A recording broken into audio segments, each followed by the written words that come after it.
will speak on something and I will speak on something. And Councillor Martin, did you have anything you were going to speak to? No.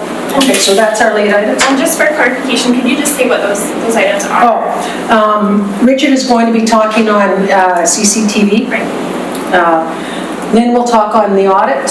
No, Adapt Island, sorry. And I'm going to talk about the audit, and I'm also going to talk about the opportunities to access some funding under which I sent out on, I think I sent it out Friday, just for some ideas. We may not get it, but I just want to put some forward some ideas on that. So we'll add those to under item 7, other business. And I was remiss, I would like to acknowledge that we are meeting on the traditional territories of the State First Nation, so my apologies for not having that acknowledgement sooner. Can we have adoption of the agenda? So moved. Moved by Councillor Martin, need a seconder. Seconded by Deborah. All in favor? Any opposed? Motion carries. And if everybody had a chance to look at the minutes, could I have a mover for the adoption of the minutes?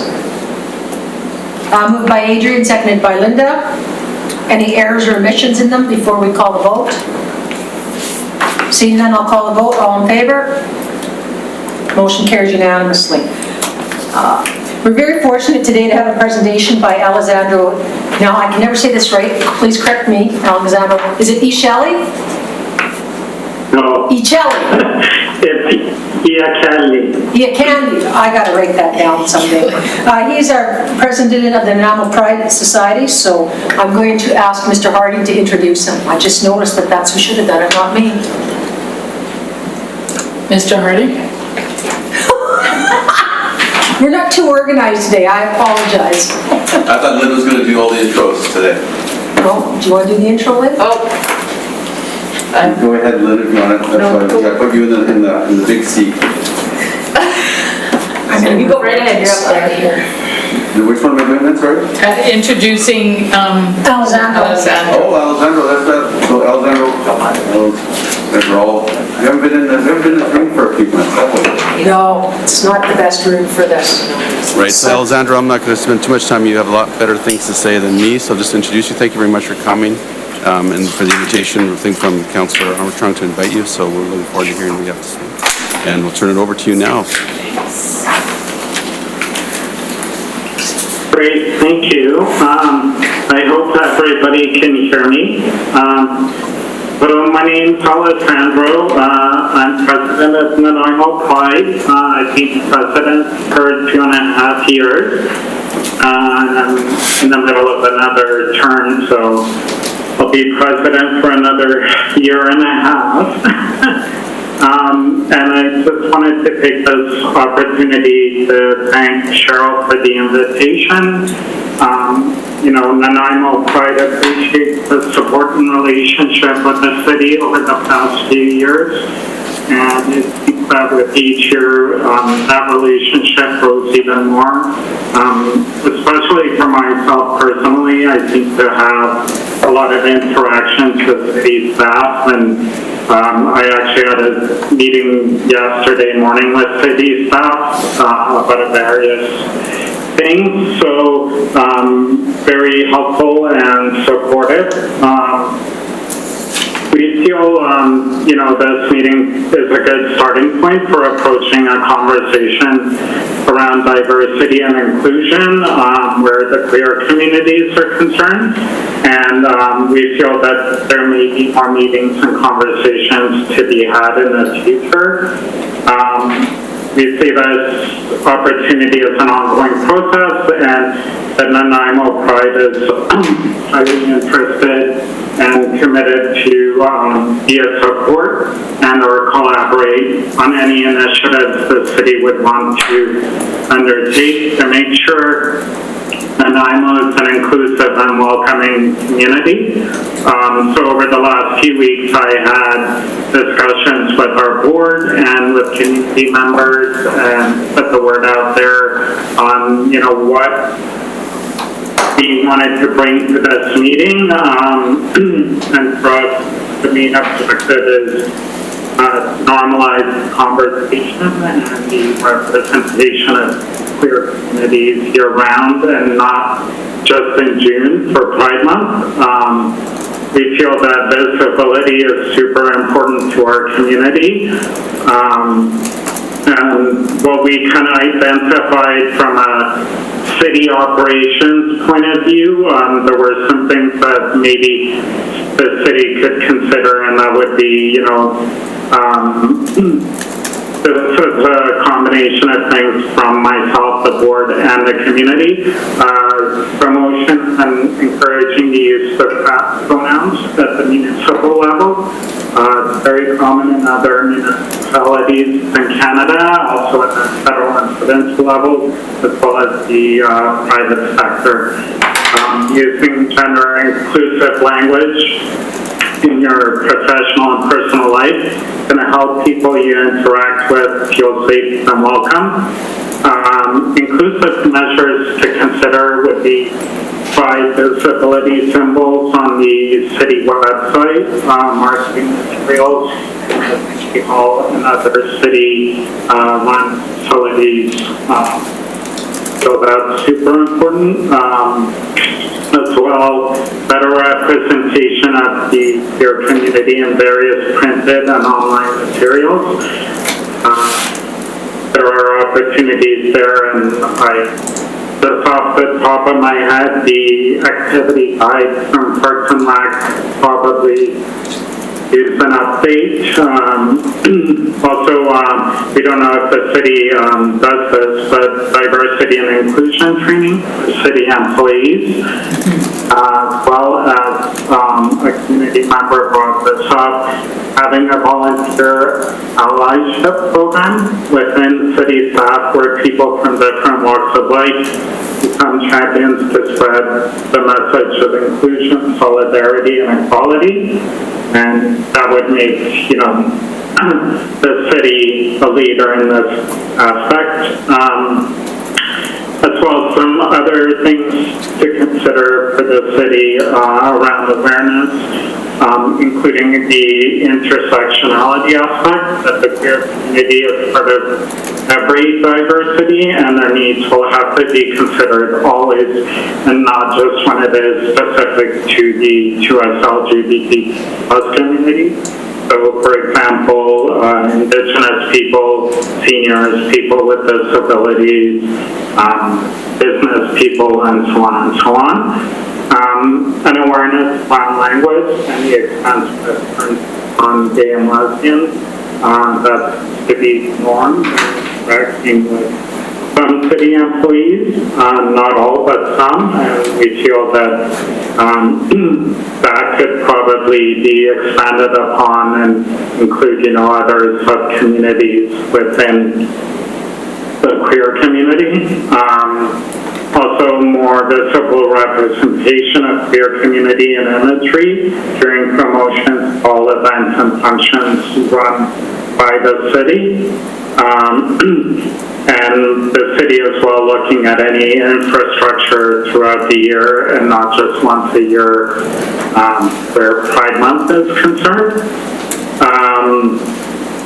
Other ideas that came to us was also a possibility of collaborating with the city and the Chamber of Commerce of a promotion of signage campaign for businesses and organizations, etc. That, for example, like door and window stickers for businesses, organizations, and municipal offices, and promoting that. Lastly, Nanaimo Pride's being urged to ask State Council to pass a bylaw banning conversion therapy within the city of Nanaimo. And that's something that we're probably going to start. We can't do that. It's being done in various municipalities across Canada. There was work being done at the provincial and federal level, and then because of the recent election and the prorogation of Parliament, those legislations pretty much died on the floor. As well, just go back. So it would represent an kind gesture towards the queer communities, and especially to us LGBTQ plus youth. It is thought from my discussions with some experts on the topic that a comprehensive solution would include legislation at all levels, including municipal, because the city issues business licenses, and therefore to ban any business or nonprofit organization that indulges in this hateful thing would not be able to get a business license. For us, it's about focusing on creating a culture of belonging and celebrating how far Nanaimo has come, and that banning conversion therapy is a natural extension of the values of Nanaimo citizens, and a declaration most especially to our youth that they belong here. But Nanaimo wants to continue its trajectory of growth and vibrance. It also needs to have a burgeoning social and cultural scene, as this helps attract talent and keep talent in the area. Arts and culture in Nanaimo has been growing for many years, and a social declaration that embraces diversity will only help to further that work. And lastly, Nanaimo, we've come a long way in acceptance, displayed by the turnout by the broader community at our parade and festival in 2019, where we doubled attendance numbers from 2018. So when we have 25,000 people on a Sunday in downtown Nanaimo, that's a symbol of how far Nanaimo has come. Because there has been struggle here in Nanaimo in our history with the relationship with previous city councils and city staff, and so in the last 5-6 years there's been some major moves going forward. So for us, we've made huge strides, but there's always opportunities to do more, and Nanaimo Pride's always here and willing to be, a leader along with the city and any other organization that wants to, embrace diversity and inclusion for queer communities. That's it. Thank you. Thank you very much. So, are you available to take or take questions? Sure. Do any of our committee members have questions for the delegation? Deborah?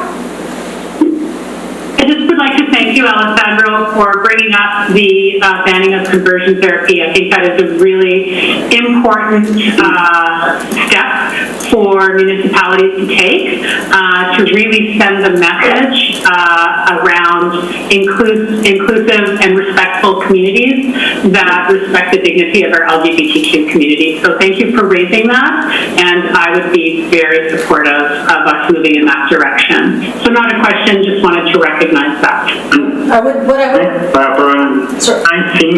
What I would like to say is perhaps you might want to make a motion later to make that as a recommendation to council from this committee. Okay. Would that work, Deborah? That would work perfect. Thank you, Yeah. Cheryl. So I'll say second that. when would you like that? Probably at the end of this discussion. At the end of this discussion, once we're finished this, we'll entertain motions. Okay, so come back to you on that. Now, is there any other questions or comments? Sarah? Thank you, and thank you, Alessandro. I'm just curious about your engagement process, what you did and what that looked like in engaging the LGBTQIA2+ community, where you got a lot of this wonderful stuff. Yeah, so ideally, we would have loved to have done more, and there's always so much to do, and so from our point of view, like, it was more about just putting it out on social media and hoping that people would respond. We do have a community survey going out, hopefully in March sometime, not specific to our relationship with the city, but more around what the community feels Nanaimo Pride should be doing. And so hopefully, I wish the survey could have come out sooner and we could have included that, but, can't do everything all the time. But, so we put it out there, and, our board was very vocal in some things that I had mentioned, and a few community members totally chimed in and said, yeah, like, this is the kind of stuff. And so we kind of saw some synergies between our board and our community on the things that were important, which is really cool and really nice that we're moving in the right direction. Awesome, thanks. Is there anybody else that would like to speak or have a comment? Yes, I have a question. Who's that? Can you use your hands if the little... I appreciate, I did, yes. Oh, is that Rachel? Sorry, right Go ahead, thank you. Rachel Pike. I had a question about the stickers. You mentioned handing out visibility stickers, so stickers or something. With that, do you plan to implement a policy of who you give those stickers to? Because not all businesses or charities or churches that display those stickers actually follow. We lost her. Yeah, absolutely. I mean, we would have to do some groundwork around that and make sure that, we implement policies around that program that, where these businesses or organizations are safe places for our communities. And any assistance that anybody would love to offer on that, I would be receptive to, because it's all brand new to us. So, but definitely that's on the to-do list for sure. Just as a follow-up to that, I don't know if you're aware of the Safe Harbor program that used to exist here back in 2010 to about 2014. And Terry Flower was very active in that, so she would be a great resource. Because I would like to see that program be brought back, actually. I thought it was very good. Any other comments or questions directed to our delegation? Richard. I think there's some of these recommendations would be able to be possibly made to City Council today if we can have a continued discussion around some of this actually. I would like to see if I can get like the full list breakdown of what recommendations are coming out from what was just done.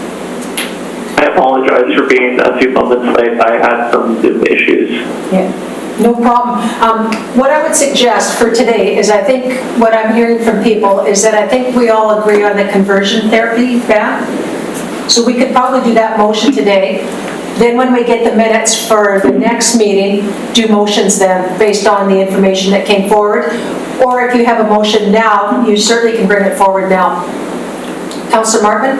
Thank you. I'm just wondering if Alexandro, the items I heard a lot of them, but if he's got a written list of some of the things like symbols on the website and our printed online materials and that, I would love to see that. I'd like to see this move somehow go forward, right? So, Alessandro?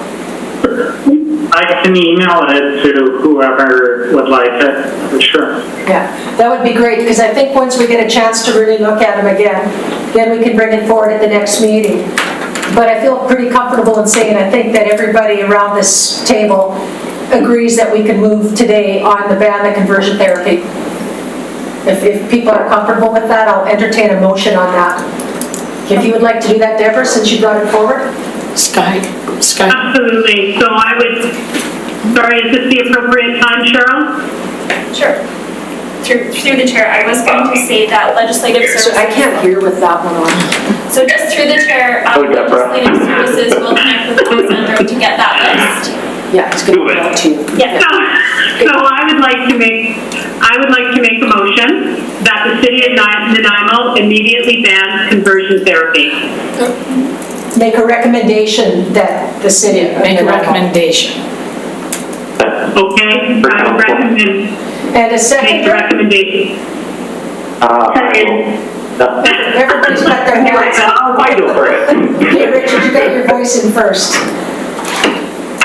Okay. Any further discussion? Councillor Martman? We may have to tweak the motion a little bit, the meaning, but I think we need to get it properly in a, yes. Yes, maybe Mr. Harding can jump in here, but I recommend that maybe we ask for a staff report on options to make sure we are able to do this. Yes, we can. It's been done in other BC. Yeah, I just researched it So too. wasn't the microphone? Yeah, I think it's better if we don't use that, if we all use our own Zooms, but, Use what?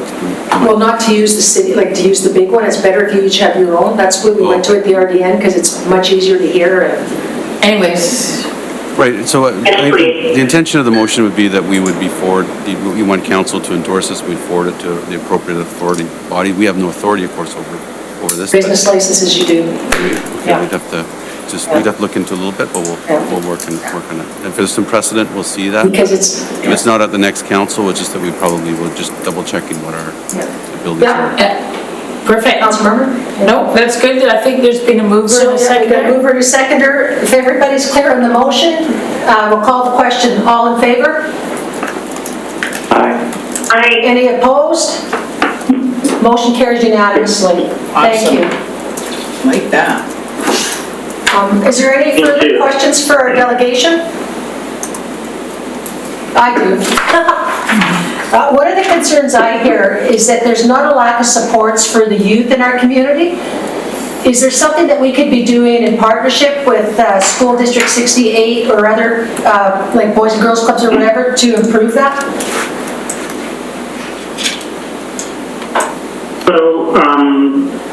So maybe I'll quickly say, like, for ourselves, I mean, we've had conversations with various organizations and, and also the school district as well. We currently have a youth director on our board who's in grade 12 and is very active in the GSAs in this district and has those connections. One of our board members is actually an elementary school teacher in the district.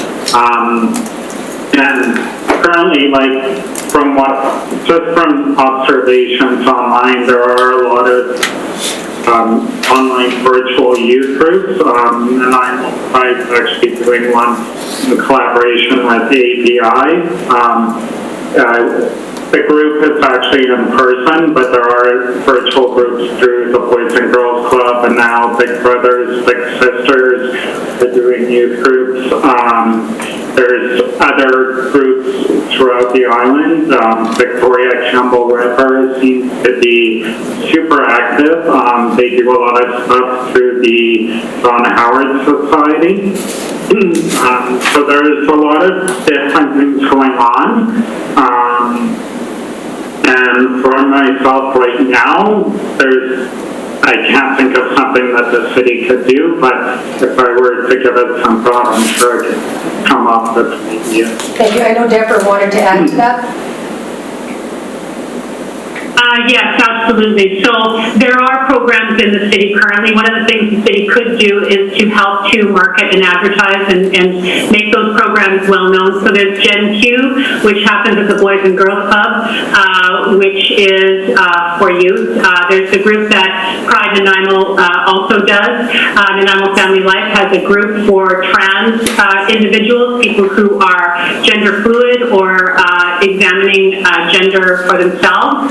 And one of the issues that we deal with, of course, is getting this information out. And I think Alessandra would probably agree with me that any help that the city can provide, when I look at city documents that are helping to direct people to find helpful services, I don't always see LGBTQ listings in there. And I don't think that's because the city doesn't want to. I think it's part of the problem that we often are working, kind of in the corner, and we're trying to get work done, and we don't have the bandwidth to do the marketing. And the city could go a long way in helping us to get the word out about these services.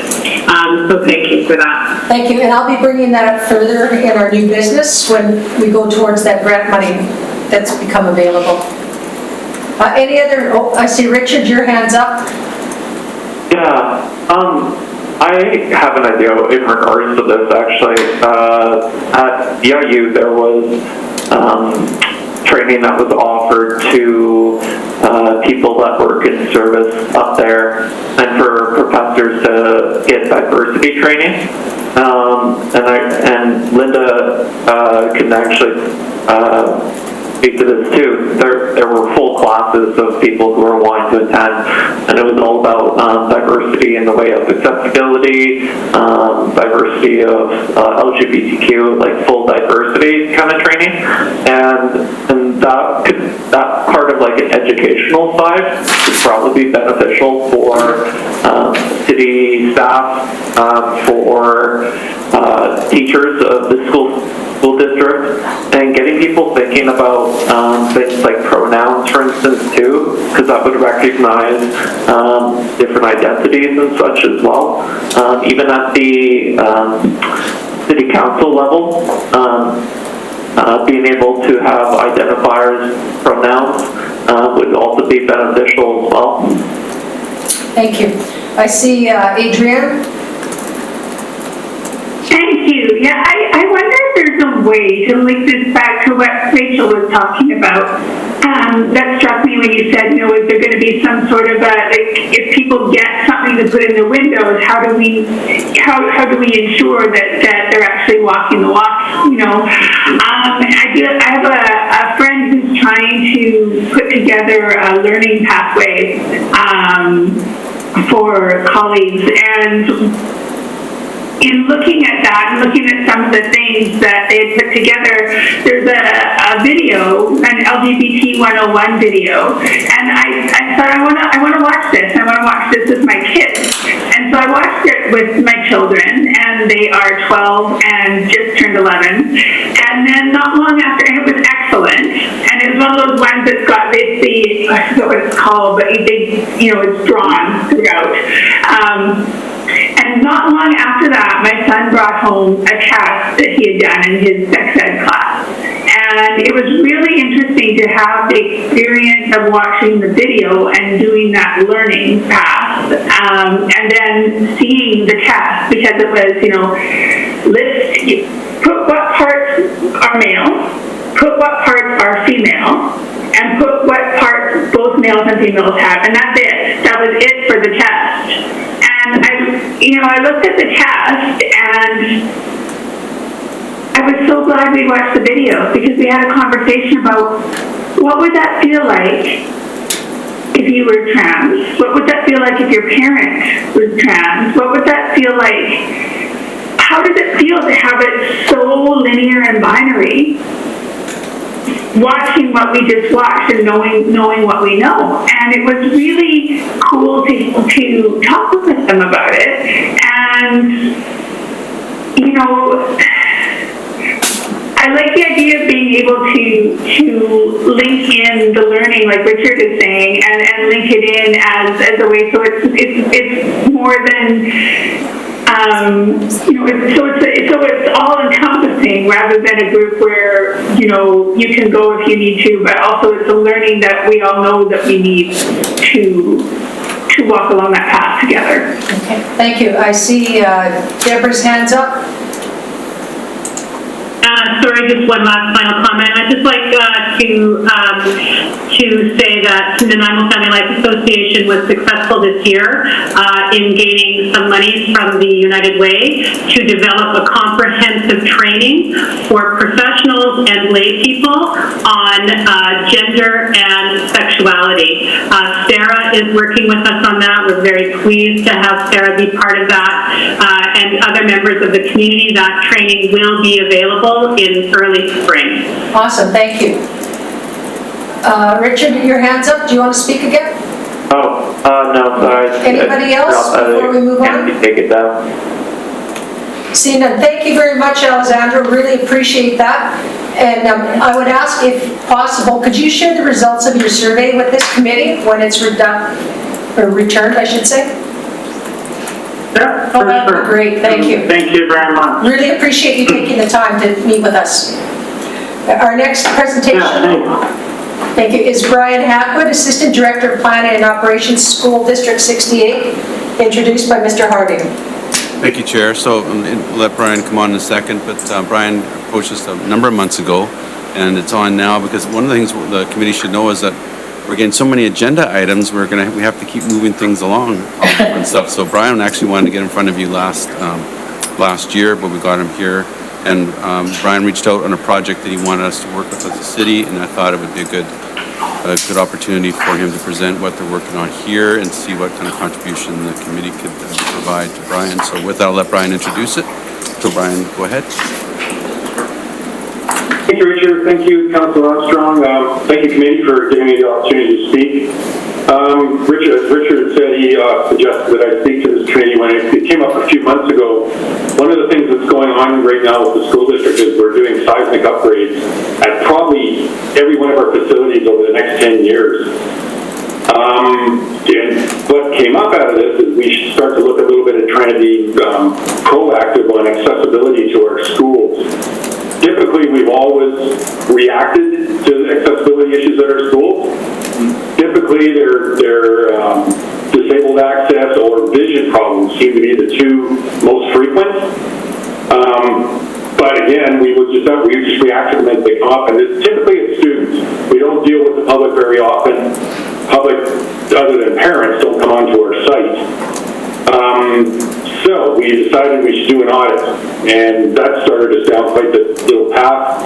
We started with the Rick Hansen Foundation to see how we go about getting rated by the Rick Hansen Foundation, which basically put us in the direction of going to an audit specialist or consultant. And as this turns out, they would come over, they seem to be only over in Vancouver, they would come over and basically walk through every school, give us a report, at the cost of hundreds of thousands of dollars.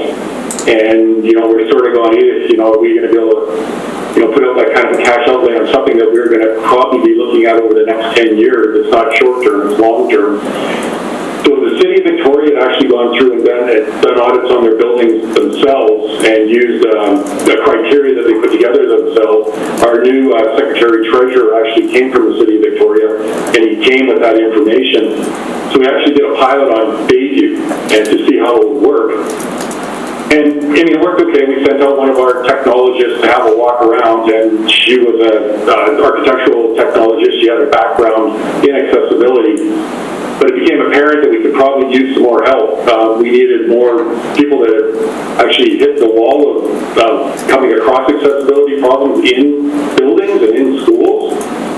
And I talked to Richard a bit about this, saying that, I know the city's involved in, I worked at a city for 10 years, it's really involved in accessibility and trying to keep the public, allowing the public to get into buildings, deal with once inside city buildings. Richard suggested coming here, and I guess in the end, we're going to do these audits. We've actually done Solera and Pleasant Valley are our first two seismic projects that we're working on that we started this summer, and those are going to be our first two audits. I guess the question was, is there any assistance that this committee can give to us to do these audits? And, specifically if we can get some, people actually looking at our buildings, it'll be hands-on. They'll be right at the building, having a look at the building, the grounds to the building. With us, most of the accessibility issues with us are right in the building itself, getting people into the building. And the challenges that go with that once we get into the building. So I kind of leave it at that. It's sort of short and sweet, bit of a background of what we're up to, and basically a bit of an ask to see if there's anything that this committee can help us with. Thank you. I'm going to go to the committee members. I will start with Linda Dirksen. I think that Charita and Jocelyn had their hands up first. Well, I just saw I'm at the University of Alberta. I'm at Vancouver Island University.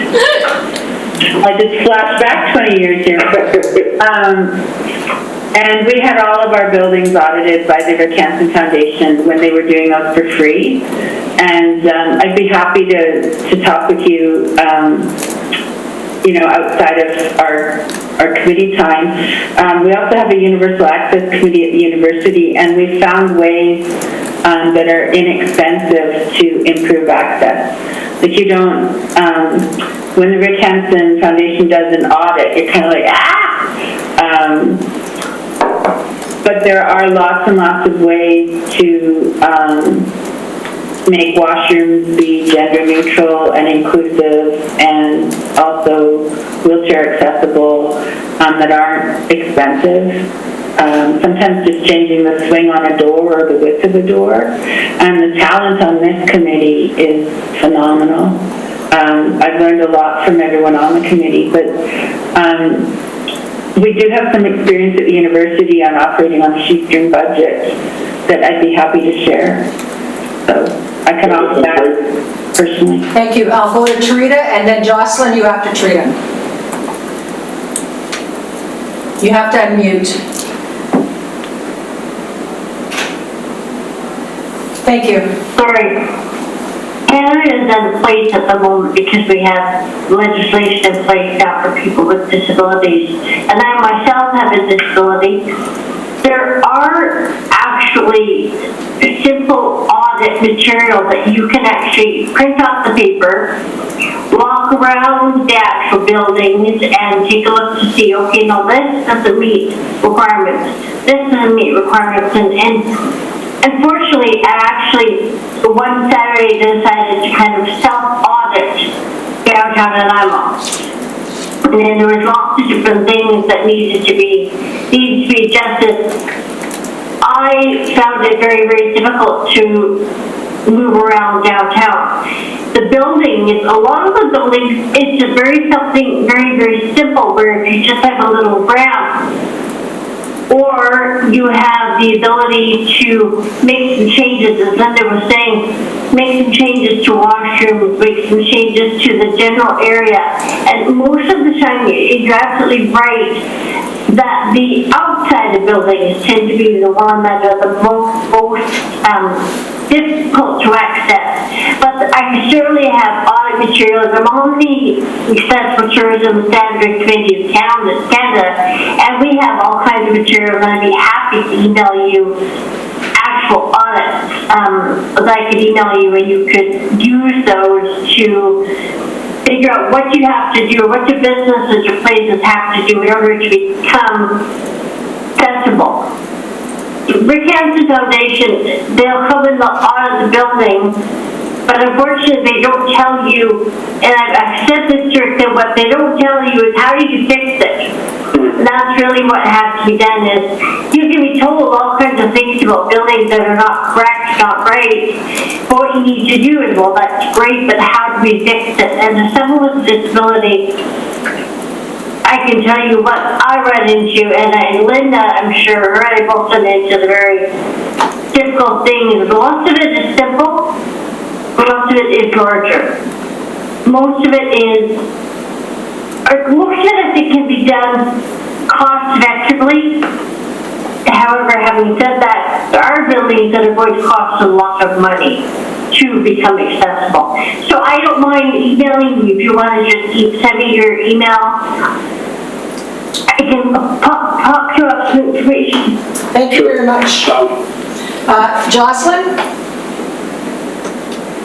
Hi, thanks. I'm really glad to hear that you're taking that more proactive approach. I work work for Spinal Cord Injury BC, and we have a program called Access BC, and we don't have a competing sort of accessibility assessor program, but we do training related to it, and our team is coming out in the next few months to train tourism and IMO staff, I believe.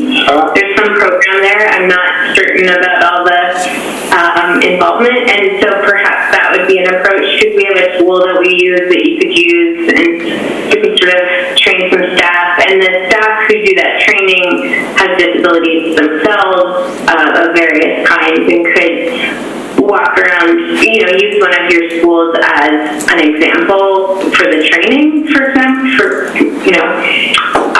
that's an option. There's a fee, but it's pretty small, I think. And staff could probably send you an email. But also, I just want to raise the point I think others have touched on is how much more useful an audit is with people who live with different types of disabilities or barriers. So, hats off to you for having a technical staff member go through and give it a try. And I think that audit would only be more meaningful and actionable when you have a student or a person, an adult with a disability, to walk around and sort of eyeball some of those problems. In my experience, I have no kids, I have nephews and nieces, but my contact as a community member with schools is in renting the gym for wheelchair basketball and in voting. And I would really strongly urge you to consider the use case beyond, schools as assets to the community, and often some of the only gym space available. And that those policies are also a piece of how your schools are accessible to the community. Awesome. Okay, thank you. Thank you. What I'll suggest before I go on to other is that with everybody's permission, we will share your emails with Brian so that you can connect, if that's okay. If anybody has an issue, please tell me now. Seeing none. Okay, I have Richard's hand up, and then we'll go to, I think, Adrian, you had yours up as well? We'll go to Richard. Super brief. Having the views of the actual people that are often affected is a great way to be able to get those views. Specifically, I've been an educator and I worked at Blackner Elementary School as an artist in residency, and they thought that they had made the space accessible for me as a teacher to be able to teach in the spaces until I actually got there.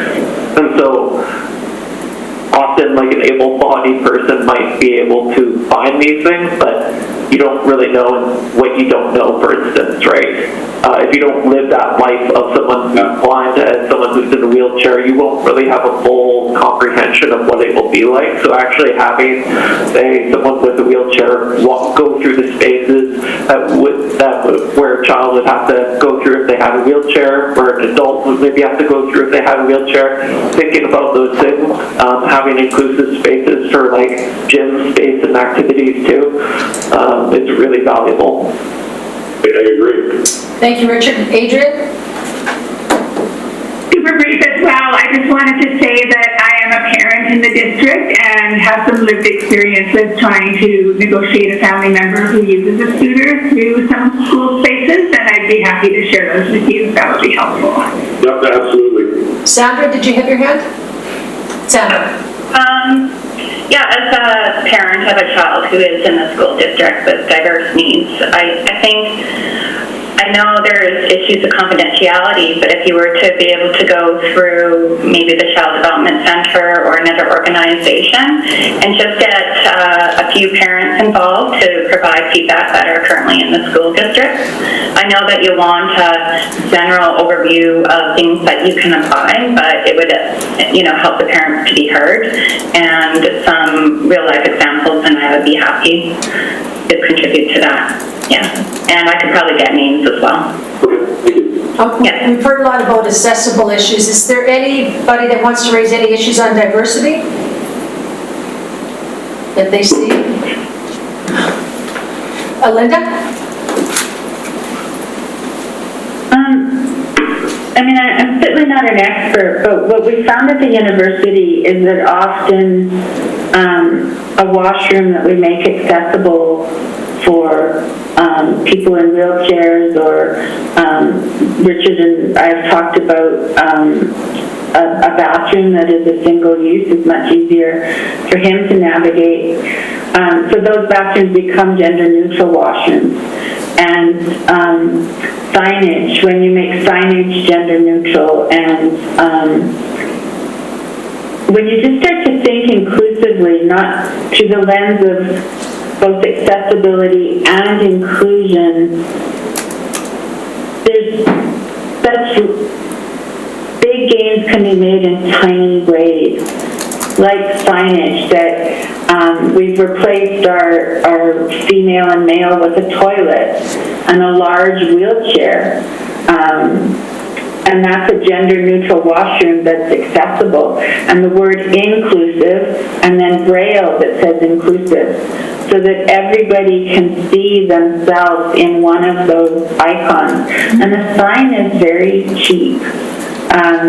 So, after we put the grab bars in and done that, and we've put the signs where people who are blind are taught to feel for the sign. We don't put signs on washing doors. So by learning those things, there's a bathroom then that fits all cultures and all sexual orientations, and I don't know what I'm trying to say, is that you can, by trying to be really inclusive and aware, you can make some big gains. They're not two separate things is what I'm saying. Accessibility versus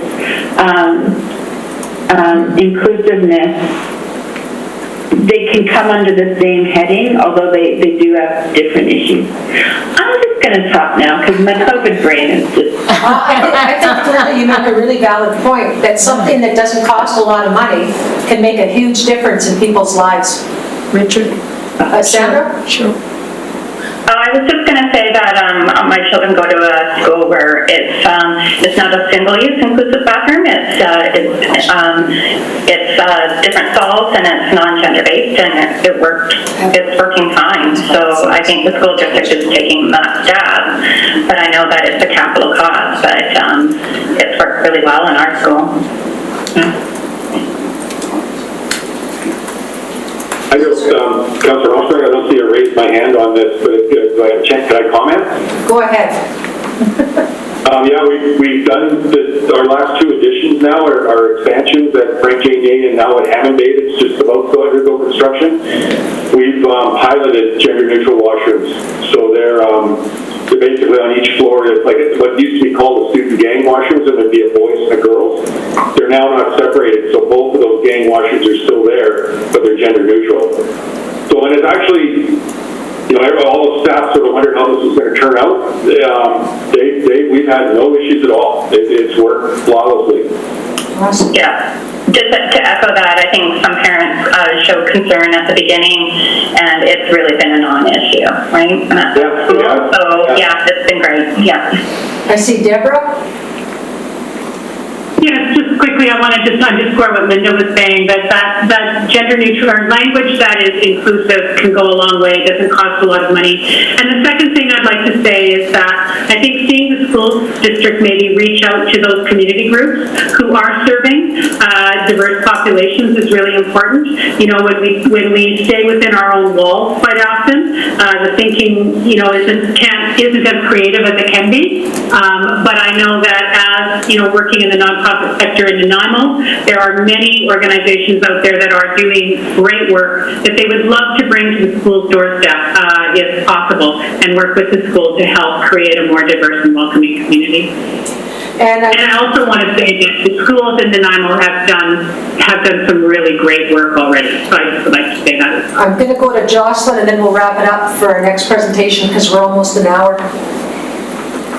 I just had a last thought, and that is that you may have already done this, but I'm I'm sure your own student services or special education assistants have a lot to say about this too. I know when I was in school, those folks see those limitations like the closest day to day, and you know, they can get forgotten in terms of regular work, and I'm sure have some feedback on things that would really improve their work and their ability to support students. So.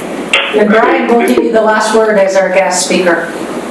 Okay, well, I thank you for the input. I think it's going to be valuable. I really am excited about getting some more feedback. I like the student suggestion as well. Like we deal with the students all the time, and we're getting constant feedback from the students. What I really like though was, I think a few of you echoed it, and Richard echoed it, was we really need somebody that lives this. And Brian, you're more than welcome to stay and watch the rest of the meeting if you'd like.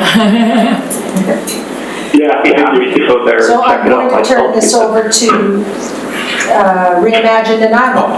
Can I summarize this one up a little bit? Pardon? Can I summarize this one up? Oh, sorry, excuse me. Mr. Hardy would like to summarize. Well, I just wanted to, and first of all, thank you very much for Brian to come, but even more so, thank for the committee, because this wealth of information is what, which is amazing to have.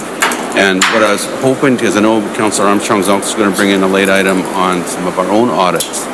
So rather than, what I'm concerned about is if each member goes off to see Brian, I don't want to tax each member too much. But I'm wondering if there's an opportunity for us, because on our facilities too, we want to do some pilots. If there's an opportunity maybe where we take a school as a pilot, we take a rec center or a park feature as a pilot as a committee, and we work together with a pilot audit that with some of those who may want to participate, using some of the materials and things you have that we can then maybe build towards a broader audit throughout the communities, use these as examples. So I just don't want to leave it with the community members feeling they have to contact Brian individually, because we're going to bring up some stuff on our own audits, I believe, Councillor Armstrong later. Okay. So I'm just trying to think what way we can maybe work together more and use some of the information. I think one of the things that we can do is if people have ideas, is that they can also CC you on the email or one of your designation staff members, so then... Yeah, I'm just trying to figure out a way that we could build off all this information that we have and maybe put an Nanaimo model towards accessibility and inclusiveness. We have a great relationship with the school boards, and we pick one school as a pilot, we take a facility as a pilot, and we get the community together in a way that we do an audit together somehow. I know it's difficult with COVID and everything, but maybe there's a way that we could do something that's that we could then share. Maybe we can videotape it or whatever, and use some of the material that some of the members have mentioned. We bring it together and do more of a comprehensive pilot. Okay. Brian, would that be something that would be interesting to you also? Absolutely, Richard. Be interested in a moment's notice. So we can discuss this further when we do bring up the audits under new business. And I got a couple ideas under that. Thank you. So who's going to introduce Reimagine Nanaimo? Karen was going to. Ms. Cronshaw? Unless Lisa wants to. I got Ms. Cronshaw on here. Okay. That works for me. Can everybody hear me? Perfect. Well, I forgot to wear my pink shirt today, so I put my pink background on, for those who can see it. I put on my pink lipstick too, but I wanted to both acknowledge I'm coming from the traditional territory of the Nanaimo First Nation upstairs from my colleagues, and also that it is Anti-Bullying Day, and I know that this committee is so dedicated to these causes, so wanted to acknowledge that. All right, is it okay, Liz, if I just share my screen to launch into the Reimagine Nanaimo presentation? Yes, that's great, through the chart, yep. Yeah, can everybody see what I'm sharing? Perfect, all right. So my name is Karen Cronshaw. I'm one of the social planners at the City of Nanaimo, and I'm also helping to manage the Reimagine Nanaimo Coordinated Strategic Plan Review, big mouthful. And I know I've talked to you guys before about the strategic plan review process, but it's been a couple months. So I'm pleased to be coming to you now with a little bit of an update on phase one, the gathering ideas phase of the process, as well as some idea about next steps and the ways we hope that you as a committee can be involved in those steps. And I would haven't given a strict timeline, so it's not as detailed as I would have wanted, but that's okay. We can always do more later in terms of giving more information. Now, this very complicated chart is outlining the process. As I mentioned, we just finished phase 1 gathering ideas, which is sort of the blue sky, big ideas, big outreach into the community phase, which was a challenge during COVID, but I'm pleased to say we really succeeded even beyond our expectations in terms of our outreach, both in numbers and in the diversity of people that we were able to reach from phase 1. And we're just entering now phase 2, exploring options. That's the phase where we come back to the public with more specific scenarios we've developed for their review, kind of a more refined phase of the process, but still very exciting and very creative. So some engagement highlights from phase 1. As you know, we did, when COVID allowed, have some pop-ups, both in parks and outside malls, occasionally inside malls, at farmers markets, where we would have staff come and engage with people in a COVID-safe way to let them know about the process and how they could access both hard copies of the surveys or access them online. In 39 of those events, which is quite a few, we had 110 or slightly more workshops, which is where we engaged directly with stakeholder groups. I know Parks, Recreation, and Culture, who is the liaison for this committee, did a tremendous amount of outreach for various groups, whether they were user groups for facilities, or we also met with many of the neighborhood associations, any of those that expressed interest in meetings. So that was a really rich source of information. So it wasn't just the survey questions, but it was also a more focused, guided conversation. And sometimes these were larger groups when that was possible, like 10 people, and sometimes there was just 1 or 2 people, and often they were done virtually. And finally, we had almost 5,855 responses to either the online questionnaire or the statistically valid survey. We had about 400 responses for the statistically valid survey, which is about as many as we needed for it to be representative. So I put on this slide just to show you the top there for each of the districts that are shown. There's 5 districts that we grouped the neighborhood associations into. The top line is the number of percentage responses to the public questionnaire. The next one is the statistically valid survey, and the bottom one is the general proportion of non population.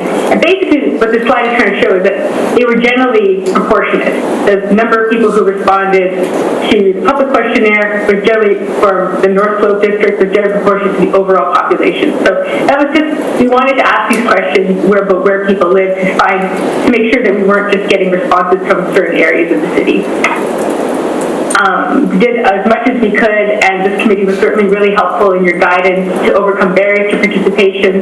That included eliminating the requirement to register for the online survey about midway through, and that really boosted the number of people participating. We also created an additional survey that your committee members helped us with to ensure that the online survey was usable to people with visual impairments, as well as it was a bit of a lower literacy level, and literacy in Central Vancouver Island helped with that. As I mentioned, we had many targeted stakeholder meetings. We did promotion to the Loaves and Fishes Food Bank, as well as Food Share's Good Food Boxes. We zoomed into SB68 classrooms where we could, and we also provided a bit of a stipend to VIU students to organize a Blitz Week where they work with students to boost the survey results, because we know that getting young people to participate in city processes can be a bit of a challenge. Although I should mention that for both the online survey and the statistically valid survey, one of the questions was, have you ever participated in a process before? And over half of people in both of those said no. They're first-time participants, which was really cool to see. And then I just mentioned we did some outreach to organizations often serve Indigenous communities, and this is beyond the government-to-government relationship that we have with Nunavut First Nation, where there's other discussions happening. This is just a photo I put here from one of the stakeholder meetings with the Nunavut Brain Injury Society. It's me looking like a bandit in the middle with my mask. So I'm just going to a couple of slides here with some highlights about what we heard. What people love most about Nanaimo. Well, coming up top, no surprise, access to nature parks, open spaces, beautiful waterfront, its location as the central hub of the island, affordable lifestyle, and clean, green, sustainable city. So those are sort of some of the top responses. And then we had what concerns people about Nanaimo. Homelessness was by far the top response. Social challenges such as public drug use and crime, affordability of housing, and daily needs was also a common response. Providing safe and efficient routes that encourage people to walk or cycle instead of driving, and not enough housing to accommodate people of all housing types, incomes, and ages. So I don't think that will surprise anybody, but those are some of the sort of themed responses around concerns. So to give you a sense of where we are at in the process, as I mentioned, we're coming to the end of phase 1 now, starting phase 2.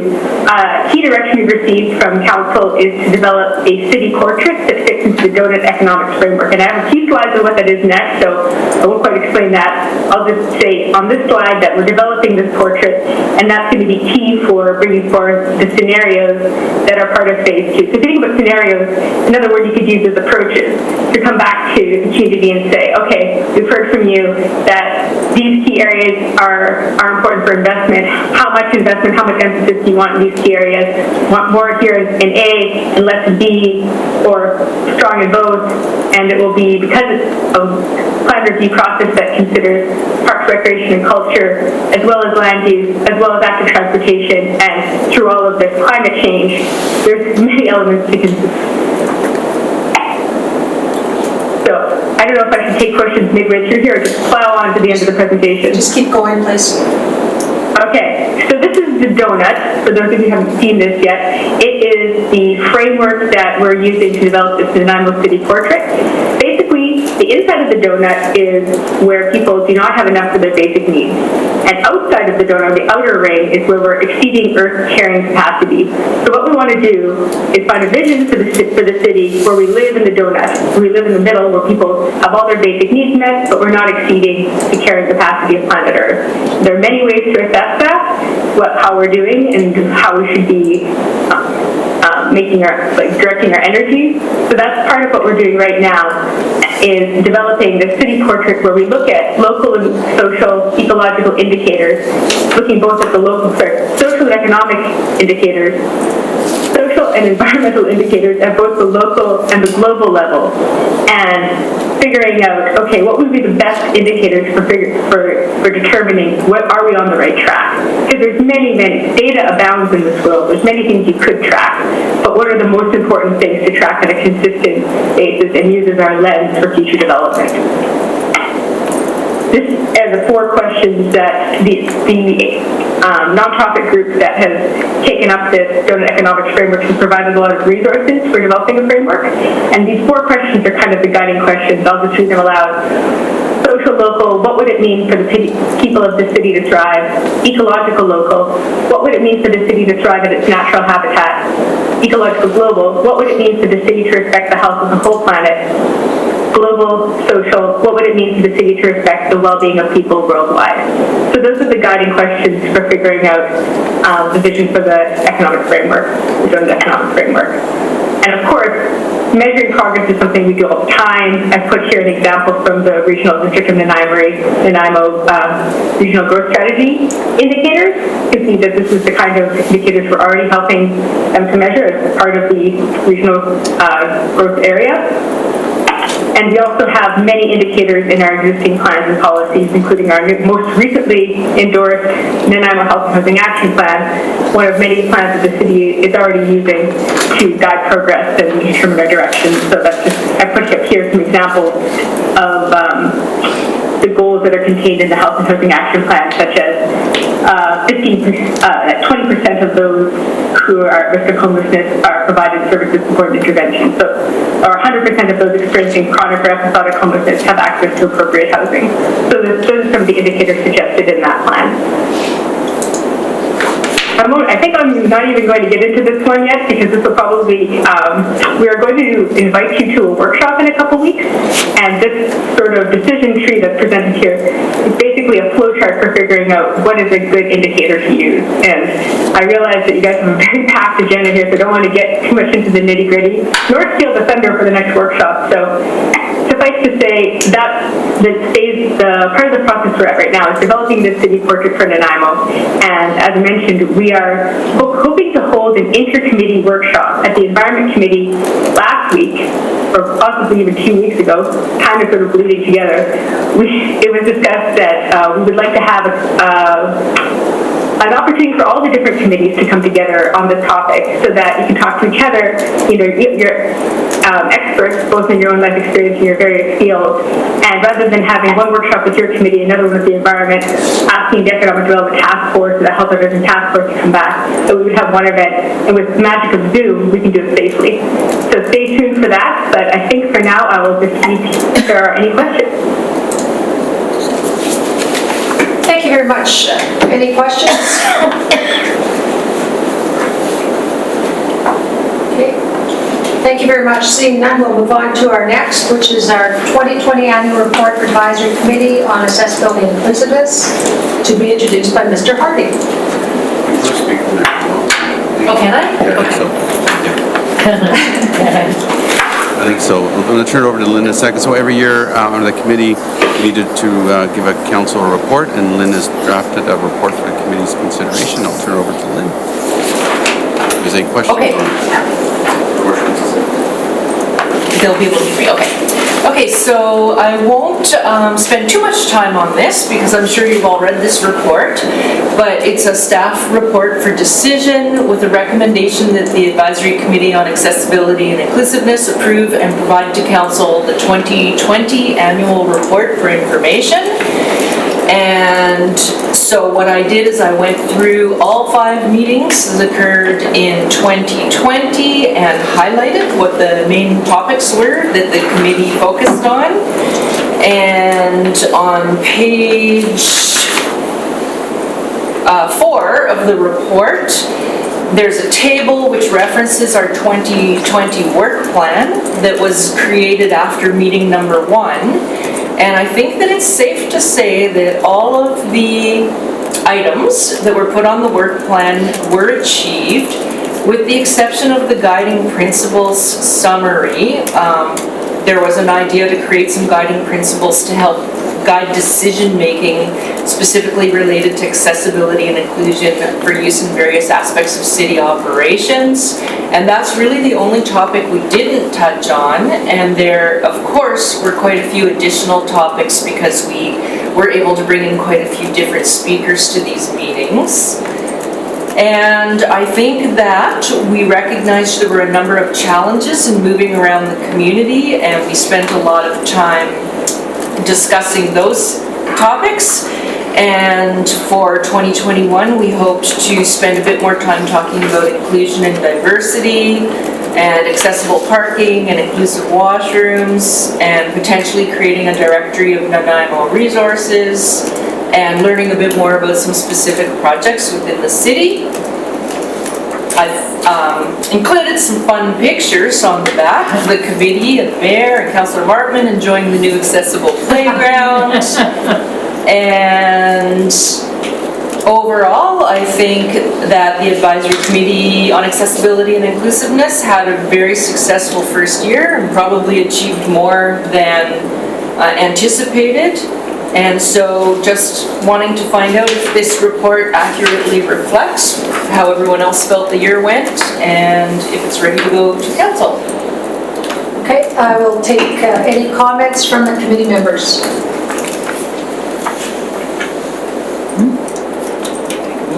Adrian?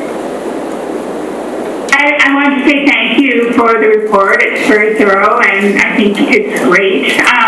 The one thing that I was curious about is there was a committee check-in at the end of the last meeting. It's in our minutes from the end of the last meeting, and there were a number of different things, topics that we spoke about, ways to improve on what we do, and our makeup, and just on the difference that we can make. And I was curious to know if even a line or two drawing in some of those could be included. And if I missed it, my apologies.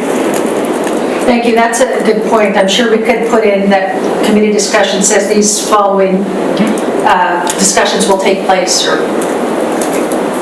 anybody else? Jocelyn? Thank you so much, Adrian, for that point. I am really glad you mentioned it. My only comment would be the one thing that didn't get addressed, the guiding principles. I think it's still a really important piece to the rebuilding of, or like the relaunch of this committee within the city, and how we, as members of the committee, understand how we can best engage and support the city's sort of development and improvement in these areas. So is that already on the list for next year, or are we assuming that we recast the list and it wouldn't be carried forward? Oh, that's a good observation, and I think that we could probably carry that forward, and in fact, we probably should talk about creating a new work plan for 2021. So we could carry that forward. That would be great. Yeah, maybe talk about that at the next meeting. Thanks. Any other comments? Look for a mover, make the recommendation. So if I could have somebody move the recommendation? Moved by Linda, I'll move. seconded by Richard. Call the vote, all in favor? Any opposed? Seeing none, motion carries. Okay, we're now going to go to our LEAP program, which will be introduced by Mr. Hardy. Once again, I'll quickly turn over to Lynn because she's doing all the heavy lifting with it and her staff, and she can also introduce her, their recreation coordinator is also working on it. Just on the last topic on the work plan, we get this report into council with some of those changes, and then the next, is we do roll things we can get done in the previous year, we try to roll those in and an update, and then there's always some new ideas that come forward, so we'll get that working for the next committee. Okay, thanks. So I just want to make note that we have Jeff Speed here with us today. He's sitting on the edge, and he's a recreation coordinator with the city. And Jeff, myself, and 2 business services staff worked together to start the review process for the LEAP program. So there was quite a significant drop in the number of people accessing the program, and that was the reason why we went to the process of doing a review of the program to find out if it still was meeting the needs of the people in the city. And so in the report, we provided you with an overview of the city's of Nanaimo's current LEAP program, our financial assistance program. We have discussed this at previous meetings, so I don't think I need to go into any detail about that. But I did think that it was important to note that we're speaking specifically of a financial assistance program here, but we also have very, very many free and low-cost options for people in the city of Nanaimo, which were included as an appendix on this report, just so that there was an overall awareness that this financial access program is not the only way that people with low incomes can access our programs and services. So if you had a chance to look at that, there's quite a large amount of opportunities available. So we conducted the first 2 phases of the review, and that included a survey with current and past LEAP program participants. It was a telephone survey, and we connected with 60 different people out of the 579 applications that had been approved recently. We also did an analysis or a comparison with other municipalities to find out what they're offering in terms of their financial assistance programs. We took a look at the phase 1 survey results from the Reimagine process, and also took a look at some more recent poverty information. So, looking at the survey results, we felt in general that the program is going quite well. There is obviously the need to perhaps market or advertise the program more, because there were aspects of the program that some people weren't familiar with. But overall, 98% of the respondents indicated that the program was extremely or very important to their families. When we looked at a comparison with other municipalities, there's a table in this report to show that there are quite a few similarities between how our program is structured and other municipalities' programs are structured. But there is one significant difference, and that is that here in the city of Nanaimo, we ask for a lot more supporting documentation for the application process. And I mentioned a few things that were additional here, but when you actually look at the LEAP program application, there's quite a lengthy list of other pieces of financial information that we might ask for. So information about substantial assets like secondary homes, money in RSPs or GICs, cash or savings, and child disability credits, child support payments, rental revenue, that kind of thing. So we have quite an extensive list of additional asks. Some communities have referral agencies that help them with this process.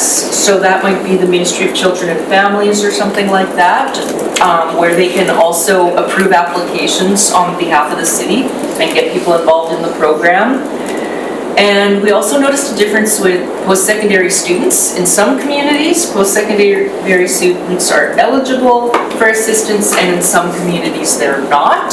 And it really depends on what sort of structure they have for their user rates and fees, whether or not there's a post-secondary institution where they are that has gym and fitness amenities, that kind of thing. So overall, it's quite similar to other municipalities and maybe perhaps just needs a few tweaks. We looked at the Phase 1 Reimagine Nanaimo results as well and found that the biggest barriers to participation for people were time and schedule restraints, as well as the lack of or location of facilities. And then the third item was costs or fees, and the fourth item was lack of information. So I feel there's a lot of ways that the department can address some of those restraints by doing things like offering drop-in and more outdoor experiences, taking a look at offering amenities or programs or services within local neighborhoods, providing more access to waterfront, and beefing up our online presence for classes or for networking or information sharing. So moving on to the poverty information, we just took a look at the vital signs report, at the number of people that are living in poverty in Nanaimo, and felt that the census data definitely shows there still is a continued need here for a financial assistance program.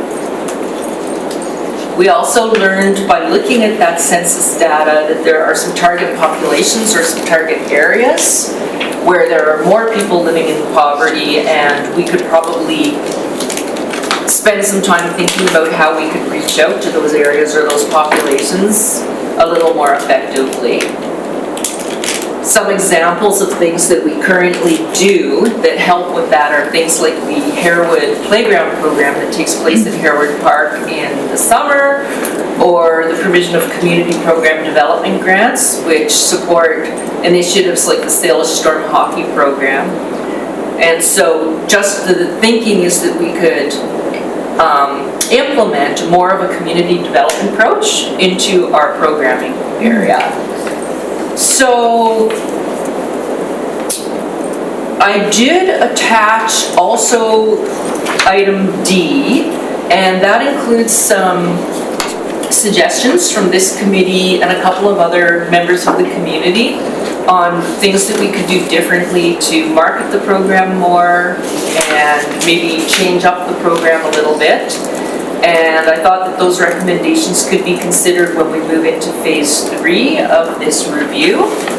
So for the purposes of this report, what we're asking for in the recommendation is that the Advisory Committee on Accessibility and Inclusiveness receive the information for the LEAP program review for phases 1 and 2 and approve phase 3 to proceed as outlined previously.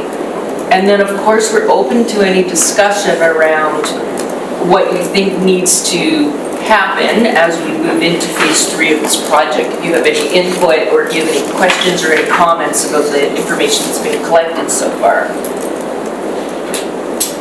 Thank you. Committee members, any questions? I see Deborah's got her hand up, and then Jocelyn. Thank you so much for this. It's very interesting. I've had some experience with the LEAP program in my role as an family life supporting families going forward to try and access this program.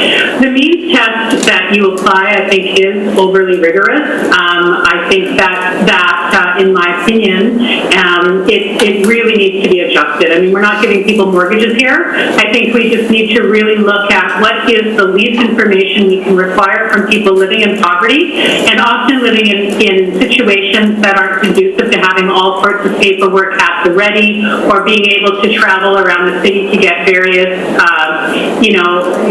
information.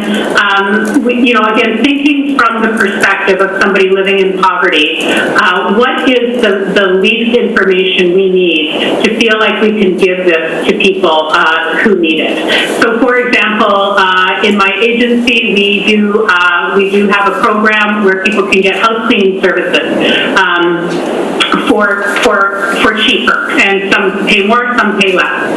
And basically, we just ask to see last year's tax, and whatever's on that line, that's enough.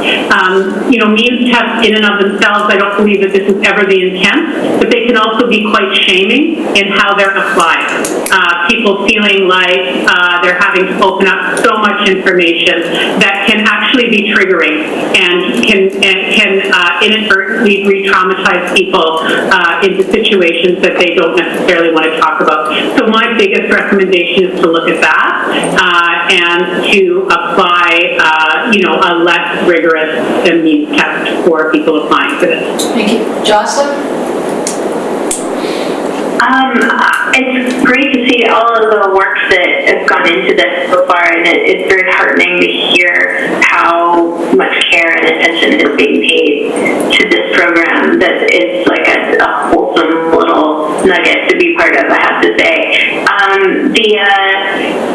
The thing that I remember coming up in a previous discussion about this that I don't see here but may have been addressed, we just didn't see it, is the sort of overlapping or intersecting vulnerabilities. Folks, the City of Surrey and Delta have recently looked at changing their low-income rec access programs to acknowledge that people with disabilities often have higher costs and may not be under the cutoff, the low-income cutoff. For example, if you're on Canada Pension for Disability, you'll still be over the low-income cutoff, but you have to pay for all of your supplies, equipment, catheters, everything, which is several $1,000s a year that you can't use for food. So also I think something to consider is that cities tend to have the accessible services, and so that might be the only option for a person with a disability. For example, a student at BIU, no offense to BIU, I haven't accessed a ton of the infrastructure there, but those are some considerations that I would love to see factored into the eligibility. For example, you don't need the low-income cutoff, but you have a disability with barriers that would affect your access to recreation, and thus could be considered in spite of not meeting that income cutoff. And organizations like mine and Deborah's, could play a role in referring people. I think that would help somehow. Richard? Yeah, I think there's a lot of work that can be done with partner organizations in the community. I mean, often if if you're a part of one organization like the CNIB and you have a CNIB card, very likely you would be someone who lives in poverty, for instance, just because a lot of people that are blind and low vision are in that situation. I can even speak to it out of first-hand experience. Yeah, it did feel pretty demoralizing trying to apply, and as a vision impaired person, having all these paper documents, and I'm relying on someone else, so it was kind of overwhelming and shaming at the same time. So there is a stigma to even applying for LEAP when it is that overwhelming. These are great points. Rachel? Perhaps the application process, in addition to requiring less financial information, could be written in more accessible language. Like Literacy Nanaimo can help get the form written in language at third grade reading level. That would make it so much more accessible as well, and then people wouldn't have to go to, say, Administrator Child and Family Development. And yeah, also like even accommodating students, like if people live, you know, at the north end of Nanaimo and don't have a vehicle, and yeah, they're a student at VIU, but VIU is an hour away by bus. Accommodating students in all sorts of low-income programs, not just LEAP, makes a world of change.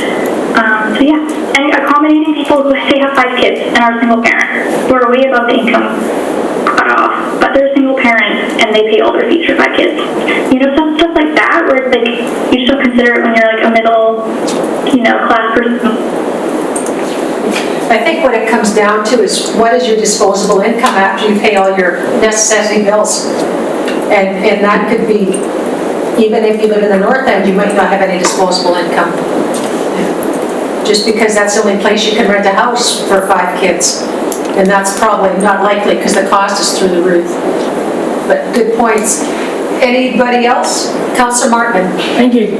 I'd just like to concur with the application and the supporting documents, what has been already stated. That's what I've heard in the community the most, was the documentation that was required. And so I think a notice of assessment, but even then, I'm not sure if we want to make it that it has to be paper, because so many of us now, everything's online.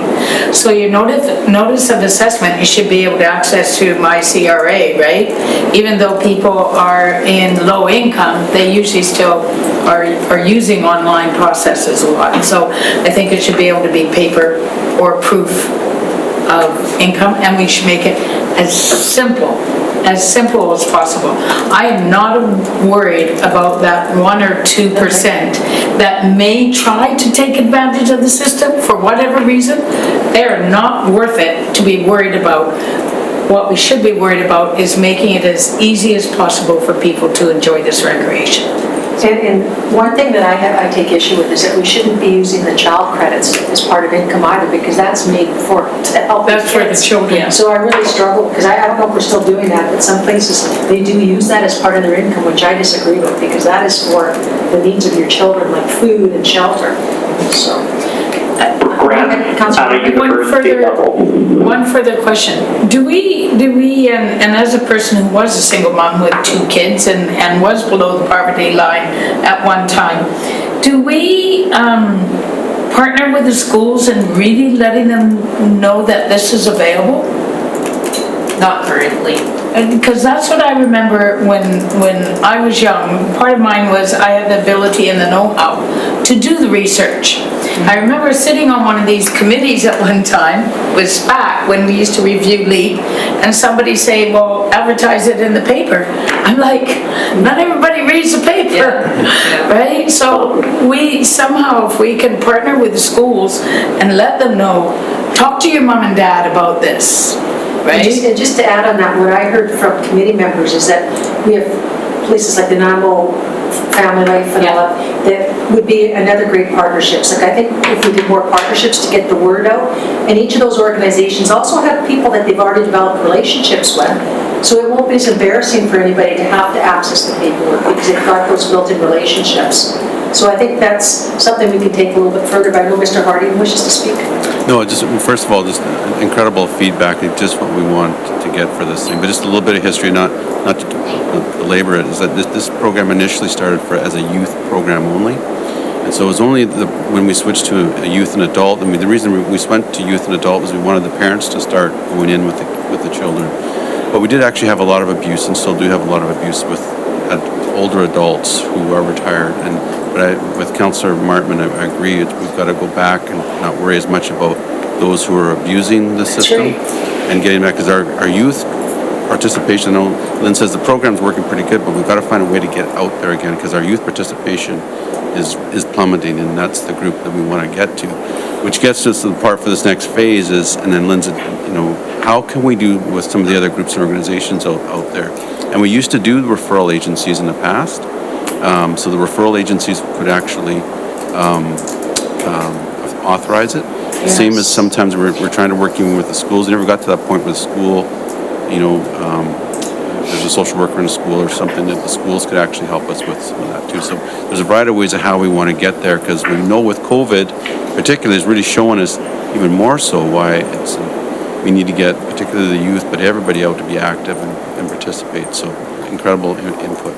I also Lynn think, made out some spots. I think that we also forget about our seniors. We've got a lot of seniors living in poverty that could benefit from using the gym, from the swimming pool. People that are going through hip replacements, knee replacements, that's their best place to rehab, right? So I think we can't forget about that population either. And we always assume because people are older, or even if they own their own house, that doesn't mean they've got money, because taxes are extremely high. Their value, they maybe bought their house for $50,000, now it's $500,000. But to sell it and try and move someplace, they can't afford to do it. Yet they're still, stuck with a very large tax bill, property tax bill. Yeah, just mention the history of the youth, because that's what it evolved as a youth program, and then years later switched into an adult program. Okay. Or late in life disabilities that they gain. Any further discussion? Okay, could I have somebody move the recommendation? Oh, sorry, Rachel? Yeah, even on that topic of if someone might be abusing the system, maybe they have a disability that's not documented and they're spending hundreds of dollars a month on medications that aren't covered by MSP or. Those are really good points. Things that we don't think about, right? I've heard of seniors that have to make a decision. Which prescription do I get this month? Because I can't afford both. So those are really good points. So if I could have somebody move the recommendation. Rachel moves the recommendation, seconded by Linda. Call the question. All in favor? Any opposed? Motion carries. So thank you very much. So we're going to move on to other business, and I'm going to go to Richard first because he would like to discuss closed captioning. Mr. Hart. Yeah, so it was brought to my attention that there are some issues with the online model of our virtual programming in this virtual world. And there are services that allow people with hearing impairments, like closed captions, to use things like closed captions to be able to participate, that allow live understanding of what's happening. And this also would be helping people with ADHD. It helps people with who are ESL to be able to participate. And I think it would be quite valuable if we offered it as a service here in this meeting, but also within city council meetings as well. Definitely to be able to make sure that all citizens are able to watch and participate or learn. Thank you. That's a concern of mine. We still don't even have TTY, and how old is that technology? So, and I've been doing some research on that as well. But just so you're aware, the SART building, which is where we're at now, has a lot of issues with audio and wiring and all that. But right now, the Shaw Auditorium, where we are doing most of our meetings, is going through audio and video upgrades. And we're hoping once that happens, we may have that capacity. Is that correct, Miss? Yes, through the turn-up capacity should be there. So that will be looked at. But I don't think there's anything wrong with a recommendation from this committee to council to request a staff report to follow up with CCTV. And that's going to go in further into some of those grants that I sent you guys all the information on. So we'll discuss that later, but, oh, sorry, excuse me. I can't hear you. I do have a draft motion, if the committee would like to consider it now or later. Okay, just so everybody knows, if you could please listen, Ms. Snellgrove has a draft motion, and if people agree with it, we will have somebody move it, and somebody second it, we can have discussion, and then vote. Ms. Snellgrove? Okay, so this is just a draft, that the Advisory Committee on Accessibility and Inclusiveness recommend that Council direct staff to implement a live captioning service for all future Advisory Committee on Accessibility and Inclusiveness meetings, with the potential to expand to all meetings of Council and Council's committees. Oh, nice. Richard moved it. Hang on. Okay, so because Richard, you brought it forward, would you like to move that? He just did. Yes, please. By Mr. Harlow, seconder. Oh, second. Rachel, seconded. Any further discussion? Call the question, all in favor? Opposed? Seeing none, motion carries. Now I'm going to go to Ms. Wark, who would like to talk about a new thing she's working with, which is called Adapt Island. Thank you. So today I met with a couple of board members from Adapt Island. I don't know if any of you have heard of this group. It's relatively new. They're in their second year as a registered society. And we just learned about them. Our Parks and Open Space Planner met with them at a focus group meeting for Reimagine in the fall, so she connected us today. And they have a website, adaptisland.ca, if you're interested in looking. I can't remember their mission and vision statement right off the top of my head, but I know essentially that their goal is to make outdoor recreation and recreation programs and parks and facilities and trails as accessible as possible to all people in the Central Island. They have advocated and planned activities like the outdoor play day that happened at Westwood Lake, where they brought in some trail riders and some stand-up paddle boards that could take wheelchairs on them, and a variety of different activities. They had their first annual one, and then unfortunately last year the second annual had to be canceled. They've done some informal accessibility audits for various places. They have helped with creating some sledge hockey opportunities, and they did some work around physical literacy, because apparently that's quite a gap. We often make sure that we're addressing physical literacy for able-bodied people, and we forget about the need for other people, and especially even adults who maybe have suffered from an accident or an injury and have to relearn some motor skills. So they're big advocates. They've got a goal to set up a database of accessible programs and parks and trails and physical spaces and facilities, and they're interested in looking at collaborating with anyone else in the community who might be working on that. And they're also interested in coming into one of these meetings to do a presentation about who they are and what they do. And so I just thought I would let you know about them today and find out if you'd be interested in having them invited to a future meeting.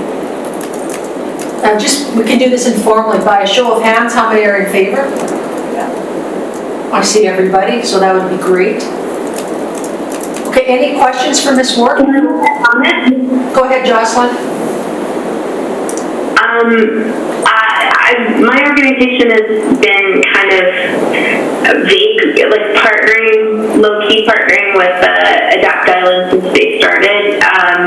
Since we provincially have a database with recreation and trails and stuff, and have partnerships with, I met with you in the scope of the Adaptive Trail Audit project. So I think we foresee a lot of great integrations with the work that they do. I know that their work is started out of the CDC and out of work with children, and I my organization's more familiar with adults with disabilities, but physical disabilities specifically. But it's really awesome to have a partner like Adapt Island, and kind of their expertise, and especially I think to promote the lens of inclusion in tourism, recreation, and the outdoor life of the community, because I think it's still a bit of an assumed thing that that's like an inaccessible environment anyway, and so we don't include people with disabilities. I think there's a lot. It's just going crazy now. There's just so many other options available for outdoor recreation, and I'd love to hear from them. I'd love to have some direction from the city on how we can, organizations like ours, when we work together, how we can work with the city. Because I know you guys get a bit overwhelmed with the number of asks, and all of us excited in the community wanting to do great things, but just to know how we can best work with and, together. That's a good point, because capacity is an issue, but Mr. Harding's ready to speak. We never get overwhelmed with groups and organizations wanting to come and work with us. So actually, part of it is actually finding the right organizations and groups to do things. And so I think with Mr. Packwood's presentation and some of the things we want to do is how do we get all this knowledge together to actually start doing some of this work together. So I think with Lynn's working through that with ADAPT, some of your organizations, I think we can, that's what I was mentioning, do we kind of come together and start doing some pilots that we build off those pilot assessments and those pilot works, and I think it should be a school, a recreation facility, and a park. How do we do that? Take some of that, sorry, I'm not very loud. How we can take some of that as a pilot and then build off of those and then work with the organizations. Thank you very much. We're really excited about getting as many groups together as we can. So I'm going to turn to legislative services. Is that we can put that on an upcoming agenda where you can find time? Yes. We got a lot of stuff. Closed captioning would fix that. So, anything further on that? So, thank you very much, Ms. Work. So now I'm going to move on to mine, which is one of its audits. Yeah, talk about the audits. Sorry, Cheryl, Hearing lots of feedback. Somebody say something? Someone did say something, I think. Sorry, I had my hand up, Cheryl. I don't think you I'm sorry, Deborah, I didn't see it. Go ahead. It's not a problem at all. I just wanted to, and I think everybody is aware of this, but just make the comment that it's so good to see Parks and Rec taking this kind of initiative, because, one of the things I think we're all very aware of is the impact of the pandemic and other things on people's mental health in our city, and we cannot understate the importance of physical exercise and access to recreational spaces and the positive impact that has on people's mental health. And so the more that we can look at the spokes that come out of each and every department in the city and how many places they can hit in a positive way, I just really want to thank you for bringing all of this forward. Yes, we're very fortunate. We have great staff, and they're always looking for new opportunities and always willing to work on things. So thank you very much for acknowledging that. So I was going to talk about audits, however, very cognizant at the time. I would like to talk about the grant applications that I sent out because, the Community Healthy Initiative grants. One thing that I was thinking about, and I'm just throwing that out, we're looking at like, the closed caption, which could possibly work. But the big thing that keeps coming up to me that I've heard through this numerous times is a directory of resources and programs that are available. Would that be something that would qualify, that we could look at adapting some digital type of, I see it makes some of the, what do you call it? Digital solutions. It's under digital solutions, right? That's one of the qualifications. So, just a sec, Richard. So what I wanted to hear from committee members, we only have like 14 minutes because I do have another meeting at 6, which I'll be late, but that's okay, is what would you like to see? Like, there's no guarantees council's going to look at this, but I really would, we have till May, I think, before the next one the next, we already approved one grant application. But I would like us to put forward a recommendation because I think this is an area that we don't get a lot of funding in quite often. And with it being available, I'd like us to put forward a recommendation to council, endorsed by the committee, as to what we see from this committee as being a very viable project, whether it be, a digital directory, there's improved mobility options, safe and vibrant public spaces. There's normally lots of grants for that. There's normally quite a few improved mobility options, but I personally don't see a lot of digital solution grants unless staff can correct me on that. There's not as much, right? Yeah. And as this COVID is progressing and some of these grants are coming out, there's a variety of ones. This second intake of this granting program is very unique in that way. And then there's also another one that I think council was aware of last week on some of the social homelessness and other issues that also have some other components we could. See, I see lots of money that's coming out for homelessness and stuff like that, but I don't see a lot of money that's coming forward unless it's from private things around accessibility and diversity. So I wanted to put it out to the committee. If there was any ideas that you thought we should look at focusing on, if we came to a consensus, we could then check with staff to see if they have the availability, because they may not, or the capacity to maybe do a staff report for us. So I'd like to open up the floor to hear ideas. Jocelyn? It sounds like the city doesn't have like a list of accessibility and inclusion things that need to be done as these come up. And my first suggestion is that one would be started, because I've been desperately hoping that you'll put an elevator in the Bevan Park to the fitness center, because you shut down the other one for a month every year. That's like selfish request, but when the infrastructure grants come around once a year for things like elevators, they need you to like jump on them super fast, and I'm not as fast as Richard. So, but if as long as you're asking in terms of this grant, I think the city needs to fix this issue with the sound and captioning. I don't think it can be I think we're going to figure it out. I think it needs to be figured out, because that means hearing impaired and deaf people can't participate in their city government, and that's a big problem. And we have our committee member Elaine, who struggles all the time trying to do that, and I think having closed caption would be very valuable. Would you say anything for you? Yeah, I was going to say one thing too, is I'm pretty sure there's lots of nonprofits that do online Zoom things and all this kind of stuff. We're doing Zoom right now. Zoom, as far as I understand, has a closed captioning component to the platform, but you have to get it and you have to pay for it. So that could be something that nonprofits could ask to get if they're doing Zoom meetings to help more of their clientele participate, including here.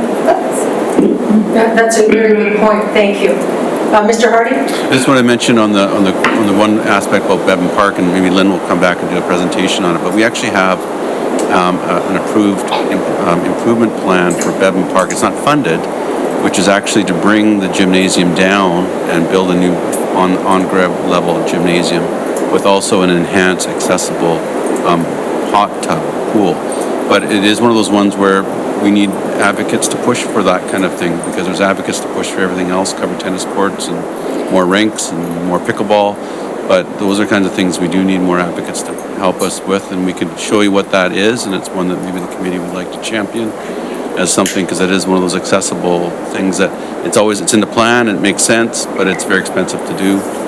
But it's one of those things that would enhance the facility immensely. So we can do a bit of an update. We can actually just send it to you and show you what it looks like. We don't have to do a presentation. Yeah, that would be We'll great. just send you what that plan was. Okay. So anybody else have ideas? I see Richard. So, as a part of our outdoor rec and such, it's not to my understanding that we have the capacity or the facility to have any sort of Zoom level conference events where people are able to log on to a Zoom meeting and do a led activity through someone from Parks and Rec.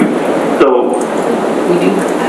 because Lynn can talk Separate- about that. if we were, I'm gonna just, they're gonna provide you with, that does happen, Lynn? Yeah, so we've just set up 2 separate Zoom.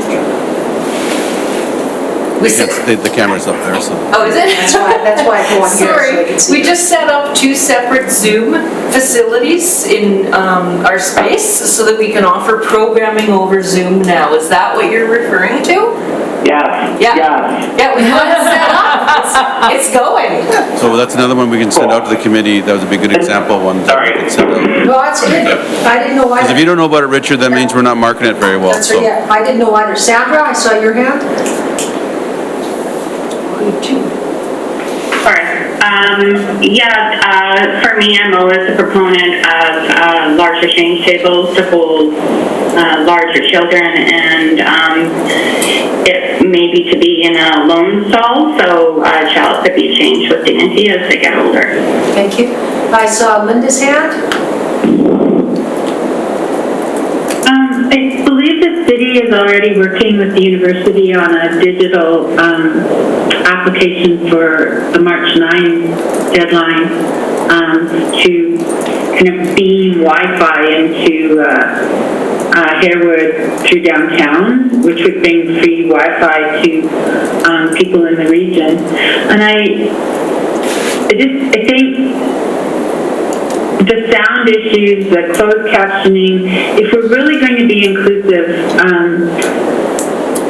the call for proposals is looking at people who are disproportionately affected by COVID. So if you look at that, those are people who are poor, people who have disabilities, people who are, if you can't get out to, or if you can't hear, you can't see, you can't participate in the life of city council. You can't participate in a Zoom class. So it's wonderful we can offer those digitally, but we've got to provide that other piece is offer them to the people who are really, really isolated, the seniors who have issues with hearing. And so you might have a really good chance at getting that funding if you just nail it as being directed at these people who are very isolated due to COVID, and this is a digital solution that would allow them to come in. Like, you still got to get the word out to people and that things exist, but I think that it's going to be a very competitive round of funding. Everybody I know is talking about this grant, right? And that would really nail a group that is suffering and that can't see and can't hear, and therefore Zoom is already difficult. Yeah, that's were my thoughts when I was looking at when it came out, because I know we always go for the same streams all the time, right? Like the playgrounds, no fence, or we want more for the homeless, or we want it always seems to be the same things, or more for bike lanes, but we're forgetting about a population that really doesn't get a lot from city dollars and that does spend taxpayers' dollars. So that's when I was looking at this, I thought, maybe I could bring this to this table to see what do you see as most important for that funding stream, and I really believe CCTV is very, very important. I do know we've already budgeted for new equipment. That's what's already in our financial plan, but I don't know if CCTV is in it or not. Do you, Ms. Snellgrove? So we do have a closed captioning service right now for our council meetings. It's never on. You have to turn it on through the live stream on your computer. Or everybody has computers. So if you're watching the live stream, it would be through the computer, and then if you're watching the council meetings on Shaw TV, I believe it's through your TV provider. You can Go ahead, program Amy. it. I contacted Shaw in 2015 and I asked them about closed captioning across the whole entire program, and they said, yes, we're going to do it by 2017, we're going to have it all in place. So they do have closed captioning for a lot of their more entertainment kind of programs, but they don't for city council. Yeah, they don't. Oh, interesting. Yeah. Which they could if I've heard that something from everybody. If something came forward from this community or from the city to ask them. I don't know how that would work, but. So maybe a recommendation could come from this committee that, sorry. No, go ahead, Ms. Sommer. I think that could be something that staff could follow follow up. Okay, we'll have staff follow up with that. But I just wanted to put it on the table for our next meeting, that if you guys have some really concrete ideas, and as Linda stressed, that really fits the criteria for the COVID relation, that we bring forward them and put it forward to council. Or, I don't know, would we have time in our next meeting? Because when's it close, May? I think it's May, right? Yeah. It does, and I'm just one thing I was going to talk to the two chairs after the meeting is I'm thinking we might need another meeting. That's on my list here too. Yeah, because I think there's a lot of things going. Yeah. We might need another meeting between now and the regular meeting, so. That's something I did want to ask the committee members. We meet every, 3 months? 2 months? We were wondering if we could throw in one more in the next month, because we feel that we're on a really good progressive movement, and I know it's hard for some people, but even if we had enough to get the quorum just to start moving some stuff forward, so that was one of the things that I was looking at. Would people be willing to have another meeting in either be March or April? March, right? It'll be March, and we'll just have to work with Ledge Services so that's available for everybody, but if people are open to it, we'll work to see if we can fit one in. So by show of hands, would people be willing to do another meeting in March? Great, perfect. Now, here's my other question. Does this 4 o'clock time slot work better for people than the 3 or than the 5? It usually works great for me. I am struggling today, and I apologize for continuing to turn my camera off, but I have a situation where I'm solo and managing kids and things like that. I'm happy normally to make any time that works for the rest of the group. Any other thoughts? Sandra? The 3 o'clock time for work would be impossible for me, for sure. I just got off another meeting, blocked it off just to come to here, so a 3 o'clock time slot would be difficult. Okay, anybody else? Richard, your hand's up? Yeah, it was actually to link around the closed caption topic, actually. We'll come back to that. Anybody else, or should we stay looking at 4 to 6? Okay, so what we could do is maybe have legislation services send out a list of dates, and then we could reply. Ms. Silver? Yeah, we definitely have to look at some dates that work for staff and for the committee members, and we'll find something and then send out some options. Great, thank you. All cognizant of the time. Mr. Harlow. Yeah, I selfishly was thinking about the deaf community before the blind community, and there's another service that's called Described Video that is often used at different events. Described Video essentially describes what's happening visually on the screen. Sometimes it's like another channel of audio that someone with a visual impairment is able to then hear what is being described. It's in a lot of like Netflix programming and Disney Plus, for instance. That's another thing that can be considered possibly for any application. Linking the two. I wonder if there'd be a company that would do CCTV and that. That's something we could check into. Yes. Okay. All right, cognizant of the time, and I know we have people that have other meetings to go to. I just want to thank everybody. Councillor Markman and I always talk about how invigorated we are with this meeting. We feel that we're doing stuff and making a difference. This is my last meeting as chair, and I'm going to switch it over for the next year to Councillor Markman. So thank you all very much. I really appreciate everybody's time and involvement. It's just a really great community to be part of. So thank you. So I am going to ask for somebody to move adjournment. Deborah moves it, seconded by Linda. All in favor? Thank you. And we'll look forward to seeing you and Councillor